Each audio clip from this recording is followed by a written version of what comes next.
जाति का विनाश यानी annihilation of caste Bharat Ratna Baba Saheb doctor Bhimrao Ambedkar द्वारा लिखे गए उनके श्रेष्ठतम एवं प्रसिद्ध ग्रंथों में से एक है।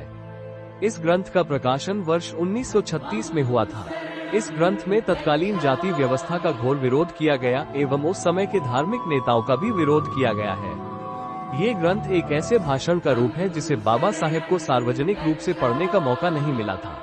ये भाषण लाहौर के एक हिंदू संगठन जिसका नाम जात पात तोड़क मंडल था की ओर से उनके वार्षिक अधिवेशन में बोलने के लिए लिखा गया था। दोस्तों, पिछली वीडियो में हमने बाबा साहब द्वारा कुछ उदाहरणों से जात पात तोड़क मंडल को ये समझाया कि किस प्रकार उच्च समझे जाने वाली जातियां निम्न समझे जाने वाली जातियों का सामूहिक रूप से खुलेआम उत्पीड़न करती है।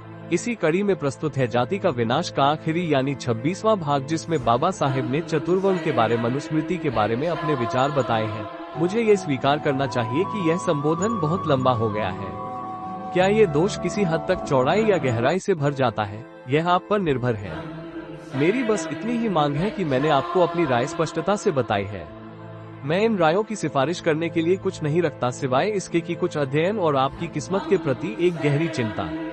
यदि आप मुझे कहने की अनुमति दें तो ये विचार एक व्यक्ति के हैं जो न तो सत्ता का उपकरण रहा है न ही महानता का चापलूस।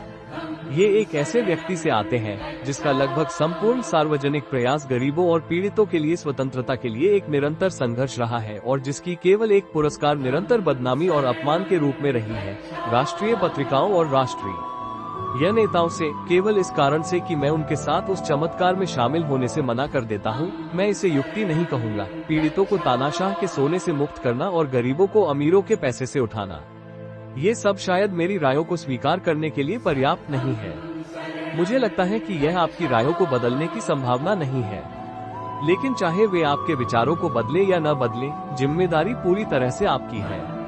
आपको जाति को समाप्त करने के लिए प्रयास करना चाहिए, यदि नहीं मेरे तरीके से तो अपने तरीके से। मुझे खेद है, मैं आपके साथ नहीं रहूंगा। मैंने परिवर्तन करने का निर्णय लिया है, लेकिन यहाँ कारण बताने की जगह नहीं है। लेकिन जब मैं आपके गुट से बाहर निकल जाऊंगा तो मैं आपकी गतिविधियों को सक्रिय सहानुभूति के साथ देखूंगा और आपको मेरी सहायता मिलेगी, चाहे उसकी कोई भी मात्रा हो। आपका यह एक राष्ट्रीय कारण है। जाति निश्चित रूप से मुख्य रूप से हिंदुओं की एक बुराई है, लेकिन हिंदुओं ने सभी जगह हवा को गंदा कर दिया है और सभी संक्रमित हैं, सिख, मुसलमान और ईसाई। इसलिए आप उन सभी का समर्थन प्राप्त करने के हकदार हैं जो इस संक्रमण से पीड़ित हैं, सिख, मुसलमान और ईसाई। आपका ये काम दूसरे राष्ट्रीय कारण यानी स्वराज से अधिक कठिन है। स्वराज की लड़ाई में आप पूरे देश के साथ लड़ते हैं। इसमें आपको पूरे देश के खिलाफ और वह भी अपने ही खिलाफ लड़ना है, लेकिन ये स्वराज से अधिक महत्वपूर्ण है। यदि आप इसे बचा नहीं सकते तो स्वराज का कोई उपयोग नहीं है। स्वराज की रक्षा करने के सवाल से अधिक महत्वपूर्ण यह है कि स्वराज के तहत हिंदुओं की रक्षा कैसे की जाए।